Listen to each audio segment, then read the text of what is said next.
ओम तत्पुरुषाय विद्महे महादेवाय धीमहि तन्नो रुद्रः प्रचोदयात्। हर हर महादेव सभी भक्तों को। आज हम श्रवण करेंगे भगवान शंकर की सोमवार व्रत की कथा। सोमवार का दिन शंकर भगवान को समर्पित होता है। आज के दिन भक्त भोलेनाथ को प्रसन्न करने के लिए विशेष पूजा अर्चना करते हैं। कुछ लोग आज के दिन व्रत भी रखते हैं ताकि शिव की विशेष कृपा प्राप्त की जा सके। बाबा भोलेनाथ के आशीर्वाद के लिए आप भी सोमवार का व्रत कर रहे हैं तो शिव व्रत की कथा को पढ़कर या सुनकर इस उपवास को पूरा करें। नारद पुराण के अनुसार सोमवार व्रत में व्यक्ति को प्रातः स्नान करके शिव जी को जल और बेलपत्र चढ़ाना चाहिए तथा शिव गौरी की पूजा करनी चाहिए। शिव पूजन के बाद सोमवार व्रत की कथा सुननी चाहिए। इसके बाद केवल एक समय ही भोजन करना चाहिए। साधारण रूप से सोमवार का व्रत दिन के तीसरे पहर तक होता है, मतलब शाम तक रखा जाता है। सोमवार का व्रत 3 प्रकार का होता है: प्रति सोमवार व्रत, सौम्य प्रदोष व्रत और 16 सोमवार का व्रत। तो चलिए श्रवण करते हैं सोमवार व्रत की कथा। एक समय की बात है, किसी नगर में एक साहूकार रहता था। उसके घर में धन धान्य की कोई कमी नहीं थी, लेकिन उसकी कोई संतान नहीं थी। इस कारण वह बहुत दुखी था। पुत्र प्राप्ति के लिए वह प्रत्येक सोमवार व्रत रखता था और पूरी श्रद्धा से शिव मंदिर जाकर शिव पार्वती जी की पूजा करता था। उसकी भक्ति देखकर एक दिन माँ पार्वती प्रसन्न हो गई और भगवान शिव से उस साहूकार की मनोकामना पूर्ण करने का आग्रह किया। पार्वती जी की इच्छा सुनकर भगवान शिव ने कहा, हे पार्वती, इस संसार में हर प्राणी को उसके कर्मों का फल मिलता है और जिसके भाग्य में जो हो उसे भोगना ही पड़ता है। लेकिन पार्वती जी ने साहूकार की भक्ति का मान रखने के लिए उसकी मनोकामना पूर्ण करने की इच्छा जताई। माता पार्वती के आग्रह पर शिवजी ने साहूकार को पुत्र प्राप्ति का वरदान तो दिया, लेकिन साथ ही यह भी कहा कि उसके बालक की आयु केवल 12 वर्ष हो गई। माता पार्वती और भगवान शिव की बातचीत को साहूकार सुन रहा था। उसे ना तो इस बात की खुशी थी और ना ही दुख। वह पहले की भांति शिव की पूजा करता रहा। कुछ समय बाद साहूकार के घर एक पुत्र का जन्म हुआ। जब वह बालक 11 वर्ष का हुआ तो उसे पढ़ने के लिए काशी भेज दिया गया। साहूकार ने पुत्र के मामा को बुलाकर उसे बहुत सारा धन दिया और कहा, तुम इस बालक को काशी विद्या प्राप्ति के लिए ले जाओ और मार्ग में यज्ञ कराना। जहाँ भी यज्ञ कराओ ब्राह्मणों को भोजन कराते हुए दक्षिणा देते हुए जाना। दोनों मामा भांजा इसी तरह यज्ञ कराते और ब्राह्मणों को दान दक्षिणा देते काशी की ओर चल पड़े। रात में एक नगर पड़ा जहाँ नगर में राजा की कन्या का विवाह था, लेकिन जिस राजकुमार से विवाह होने वाला था वह एक आँख का काना था। राजकुमार के पिता ने अपने पुत्र के काना होने की बात छुपाने के लिए एक चाल सोची।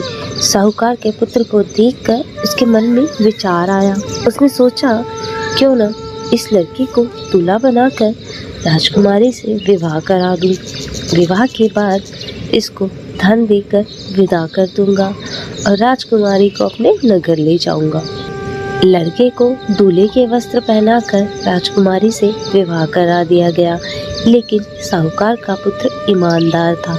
उसे यह बात न्याय संगत नहीं लगी। उसने अवसर पाकर राजकुमारी की चुन्नी के पल्ले पर लिख दिया कि तुम्हारा विवाह मेरे साथ हुआ है, लेकिन जिस राजकुमार के साथ तुम्हें भेजा जाएगा वह एक आँख का काना है। मैं तो काशी पढ़ने जा रहा हूँ। जब राजकुमारी ने चुन्नी पर लिखी बात पढ़ी तो उसे अपने माता पिता को यह बात बताई। उन्होंने अपनी पुत्री को विदा नहीं किया, जिससे बारात वापस चली गई। दूसरी ओर साहूकार का लड़का और मामा काशी पहुँचे। वहाँ जाकर यज्ञ किया। जिस दिन लड़की की आयु 12 साल की हुई उसी दिन यज्ञ रखा गया। लड़के ने अपने मामा से कहा कि मेरी तबीयत कुछ ठीक नहीं है मामा ने कहा, तुम अंदर जाकर सो जाओ। शिवजी के वरदान अनुसार कुछ देर बाद बालक के प्राण निकल गए। मृत भांजे को देखकर उसके मामा ने विलाप शुरू किया।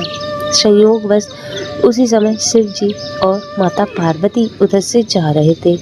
पार्वती ने भगवान से कहा, स्वामी, मुझे इसके रोने का स्वर सहन नहीं हो रहा है।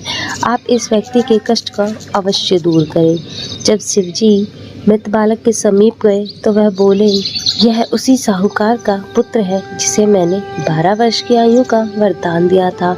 अब इसकी आयु पूरी हो चुकी है। लेकिन मातृभाव से विभोर माता पार्वती ने कहा कि हे महादेव, आप इस बालक को और आयु देने की कृपा करें, अन्यथा इसके वियोग में इसके माता पिता भी तड़प तड़प कर मर जाएंगे। माता पार्वती के आग्रह पर भगवान शिव ने उस लड़के को जीवित होने का वरदान दिया। शिव जी की कृपा से वह लड़का जीवित हो गया। शिक्षा समाप्त करके लड़का मामा के साथ अपने नगर की ओर चल दिया। दोनों चलते हुए उसी नगर पहुँचे जहाँ उसका विवाह हुआ था। उस नगर में भी उन्होंने यज्ञ का आयोजन किया। उस लड़के के ससुर ने उसे पहचान लिया, महल में ले जाकर उसकी खातिरदारी की और अपनी पुत्री को विदा किया। इधर साहूकार और उसकी पत्नी भूखे प्यासे रहकर बेटे की प्रतीक्षा कर रहे थे। उन्होंने प्रण रखा था कि यदि अपने पुत्र की मृत्यु का समाचार मिला तो वह भी अपने प्राण त्याग देंगे, परंतु अपने बेटे की जीवित होने के समाचार पाकर वे बेहद प्रसन्न हुए। उसी रात भगवान शिव ने व्यापारी के स्वप्न में कहा, हे श्रेष्ठी, मैंने तेरे सोमवार के व्रत करने तथा व्रत कथा सुनने से प्रसन्न होकर तेरे पुत्र को लंबी आयु प्रदान की है। इसी प्रकार जो कोई सोमवार का व्रत करता है या कथा सुनता है और पढ़ता है, उसके सभी दुख दूर होते हैं और समस्त मनोकामनाएं पूर्ण होती हैं। जय शिव ओमकारा, ओम जय शिव ओमकारा। ब्रह्मा विष्णु सदा शिव, ब्रह्मा विष्णु सदा शिव, अर्धांगी धारा। ओम जय शिव ओमकारा। एकानन चतुरानन पंचानन राजे, ओ भोले पंचानन राजे। हंसानन गरुड़ासन, हंसानन गरुड़ासन, वृषवाहन साजे। ओम जय शिव ओमकारा। दो भुज चार चतुर्भुज, 10 भुज अति सोहे, हो भोले 10 भुज अति सोहे। त्रिगुणी रूप निरखता, त्रिगुणी रूप निरखता, त्रिभुवन जन मोहे। ओम जय शिव ओमकारा। अक्षमाला वनमाला रुंडमाला धारी, ओ बोले रुंडमाला धारी। चंदन मृग मद सोहे, चंदन मृग मद सोहे, भाले शशिधारी। ओम जय शिव ओमकारा। श्वेतांबर पीतांबर बागंबर अंगे, हो बोले बागंबर अंगे। सनकादिक गरुणादिक, सनकादिक गरुणादिक, भूतादिक संगे। ओम जय शिव ओमकारा। करके मध्य कमंडलु, चक्र त्रिशूल धरता, ओ स्वामी चक्र त्रिशूल धरता। जग करता जग भरता, जग करता जग भरता, जग संहार करता। ओम जय शिव ओमकारा।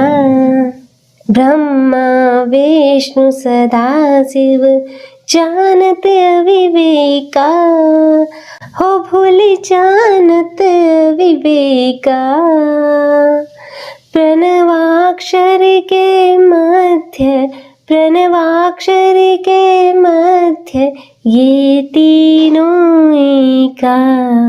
ओम जय शिव ओमकारा। काशी में विश्वनाथ विराजत, नोटिफिकेशन नंदी ब्रह्मचारी, नित्य उठी भोग लगावत, हर हर महादेव। ओम महिमा नमः शिवाय। भारी। ओम जय शिव ओमकारा। त्रिकोणी शिव जी की आरती जो कोई नर गावे, कहत शिवानंद स्वामी, कहत शिवानंद स्वामी, मन वांछित फल पावे। ओम जय शिव ओमकारा। ओ भोले जय शिव ओमकारा। ब्रह्मा विष्णु सदा शिव, ब्रह्मा विष्णु सदा शिव, अर्धांगी धारा। हो भोले जय शिव ओमकारा। तो भक्तों, यह थी सोमवार व्रत की कथा। आशा करती हूँ आपको यह वीडियो पसंद आई होगी। वीडियो पसंद आई हो तो चैनल को लाइक, शेयर, सब्सक्राइब और कमेंट में हर हर महादेव लिखें। हर हर महादेव। ओम नमः शिवाय।